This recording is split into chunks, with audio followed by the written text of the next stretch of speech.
नहीं चला बिहार में तेजस्वी का जादू, हेलीकॉप्टर को ट्रैक्टर बनाया, 251 रैलियां की, तब भी आरजेडी को सीटें 4। आखिर कहां मात खा गए तेजस्वी, चलिए जानते हैं। नमस्कार, मैं हूं शिवांगी और आप देख रहे हैं टाइम 24 बिहार न्यूज़। बिहार में 80 दिवसीय लंबे राष्ट्रीय सत्ता संग्राम का संपन्न हो चुका है। पक्ष विपक्ष जनादेश की परिभाषा अपने अपने अंदाज में गढ़ रहा है। नतीजों ने विपक्ष को संजीवनी दी है तो सत्ता पक्ष को संतावना। दो ध्रुवीय सत्ता की जंग में विपक्षी गठबंधन के सेनापति तेजस्वी यादव थे।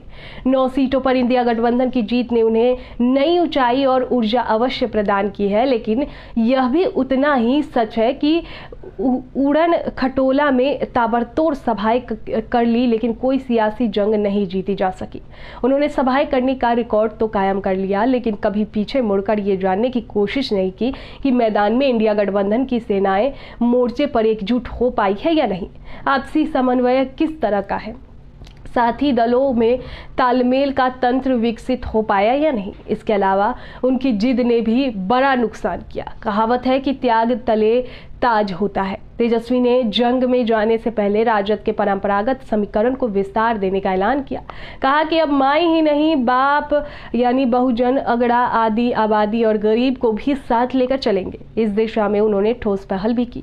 सीटों में कुशवाहा समाज को ज्यादा हिस्सेदारी और मुकेश सहनी की पार्टी वीआईपी को साथ लेकर अपने समीकरण को विस्तार किया। आधी आबादी से सबसे अधिक उम्मीदवार बनाए। टिकट बांटने में सवर्ण और वैश्य समाज को भी हिस्सेदारी दी। लेकिन ऐसे तमाम प्रयासों के बावजूद एनडीए की सटीक रणनीति और प्रबंध कौशल के सामने वो टिक नहीं पाए। एनडीए ने जिस तरह बड़े नेताओं की सभाएं कराकर माहौल अनुकूल करने के बाद उसे बनाए रखने की मोर्चे पर सधी रणनीति से काम किया, वैसे इंडिया गठबंधन में नजर नहीं आया। सेनापति होने के नाते तेजस्वी की ये बड़ी चूक थी। एनडीए ने कई स्तरों पर प्रचार अभियान चलाया, गठबंधन के नेताओं को सामाजिक समीकरण के आधार पर अलग अलग इलाकों में तैनात रखा। इस सब के अलावा उनके तमाम नेता विभिन्न स्रोतों से फीडबैक लेते रहे।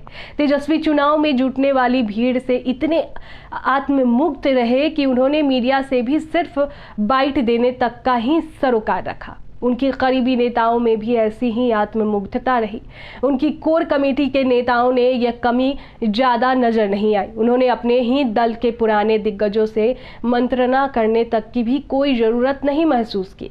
तेजस्वी की सबसे बड़ी ताकत उनकी सकारात्मक राजनीति है। पूरे चुनाव में उन्होंने कोई भाषण या प्रतिक्रिया ऐसी नहीं दी जिसे मर्यादा के प्रतिकूल कहा जाए, बल्कि इसके लिए उनकी तारीफ भी खूब हुई।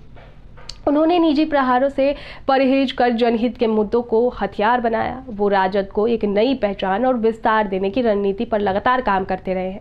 उनके अंदर संकल्प शक्ति भी है। दिन रात मेहनत कर उन्होंने राजद को फिर से बिहार में खड़ा किया है, लेकिन कई मोर्चों पर उन्हें अभी काम करना होगा। आगामी विधानसभा चुनाव की चुनौती उनके सामने है। अभी तक हमारे चैनल को आपने सब्सक्राइब नहीं किया तो सब्सक्राइब कर लीजिए। अगर आप हमें फेसबुक पर देख रहे हैं तो फॉलो करना बिल्कुल ना भूलें, ताकि हमारी खबर आप तक सबसे पहले पहुंचती रहे। खबरों के बारे में आपकी क्या राय है, कमेंट बॉक्स में हमें जरूर बताएं।